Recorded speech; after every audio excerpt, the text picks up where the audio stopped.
bienvenue dans le JT. Aujourd'hui, émission avant l'inauguration de la rue Josette et Maurice Audin. Dans ce cadre de la commémoration de la guerre d'Algérie, nous aurons l'honneur d'interviewer la maire de Paris. Mais tout d'abord, qu'est-ce que la guerre d'Algérie?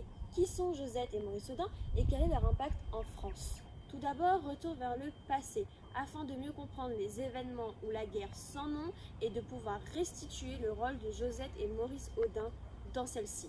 En effet, c'est en 1954 que la guerre d'Algérie débute, opposant la France au FLN, le Front de Libération Nationale algérien. Ce conflit naît donc du désir de faire de l'Algérie une colonie française, un État-nation. Maurice Audin est un mathématicien français qui habite en Algérie. C'est un membre du Parti communiste algérien, mais aussi et surtout un fervent militant pour l'indépendance algérienne. Il fait donc partie de cette minorité de Français anticolonialistes et c'est le 11 juin 1957 que sera arrêté par les parachutistes de Jean-Jacques Massu. Accusé de complicité avec le FLN, l'homme va alors laisser derrière lui une femme, Josette Audin, ainsi que 3 jeunes enfants.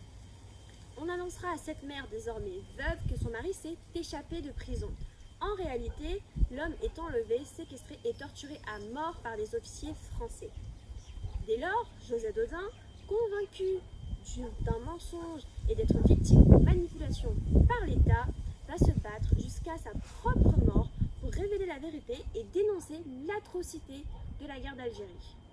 L'affaire Audin bénéficie très vite d'une couverture massive et détaillée des médias, car il est loin d'être la première victime d'un drame qui se confirme et qui incarne dès lors un symbole de l'exil. Désormais, interview avec la maire de Paris. Bonjour madame et merci de nous accorder cette interview. Nous allons rentrer dans le vif du sujet.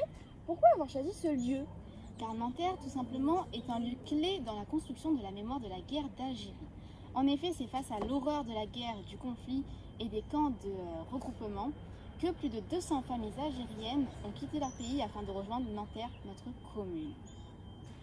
À Nanterre, très rapidement se sont forgés des bidonvilles, notamment dans le quartier du Chemin de l'Île. Il tombait donc sous le sens qu'une rue commémorative en l'honneur de ces personnes qui ont combattu pour l'indépendance de l'Algérie soit nommée, et notamment dans ce quartier. Aujourd'hui, la population de Nanterre, marquée encore par les traumatismes de cette guerre, a réussi à se forger une mémoire commune. Et au travers de cette rue, ce traumatisme et cette histoire, cette mémoire finalement, peuvent être commémorés. Mais repasser devant cette plaque, n'est-ce pas réouvrir les plaies de la guerre d'Algérie? Au contraire, la plaque inscrit dans l'espace public la grandeur et le courage de ce groupe, de cette femme qui s'est battue toute sa vie pour la reconnaissance de ce qui est un véritable crime de guerre, mais aussi de cet homme qui a payé au prix de sa vie son engagement pour une Algérie libre. De plus, la mémoire de la guerre met du temps à se mettre en place. Cette plaque doit inspirer à la fois les Algériens et les Français, et certes rappelle les douloureux souvenirs de la guerre, mais elle est également un moyen d'instruire les jeunes qui ignorent ce conflit, qui est un témoignage et un élément essentiel à leur histoire.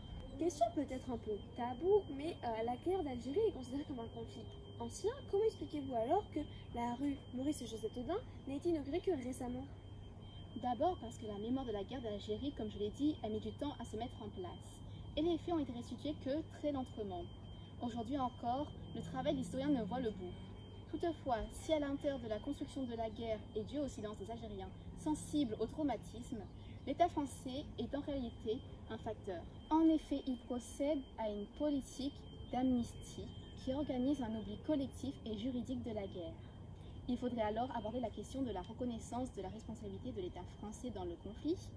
Pendant longtemps, la France a nié l'existence de la guerre, évoquant plutôt des événements, des opérations de police. Ainsi, l'amnistie sur la guerre a interrompu la plainte déposée par Josette Audin pour enlèvement et séquestration de son mari. Depuis, les successifs présidents ont cherché à éviter cette affaire. Les présidents ont plus largement ignoré la pratique de la torture en Algérie. En 2007, Nicolas Sarkozy avait ciment nié la lettre que Joseph Audin lui avait adressée à l'Élysée. Cette femme a donc vu passer 8 présidents avant que l'un d'entre eux ne lui offre une réponse. Emmanuel Macron, en 2018, reconnaît l'usage de la torture et la responsabilité de l'État français dans l'affaire Audin. Eh bien, merci beaucoup Madame la maire de Paris de nous avoir accordé cette interview très spéciale. Merci à vous. C'est donc ainsi que le 13 septembre 2018, Emmanuel Macron a reconnu officiellement la torture sur Maurice Audin. Sa déclaration dépasse le cas de Maurice Audin, puisque pour qualifier la torture de ce qu'on a appelé la bataille d'Alger, il utilise un système organisé de la terreur.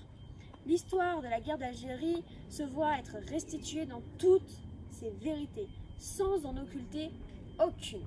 Dès lors, la reconnaissance de la responsabilité de l'État français dans l'affaire Audin est un signe politique fort pour perpétuer la mémoire et le souvenir des victimes de la torture de la guerre d'Algérie.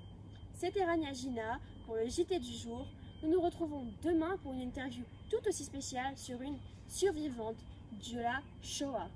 Rosalie Eisenberg va nous livrer une interview sur sa vie dans les camps de concentration.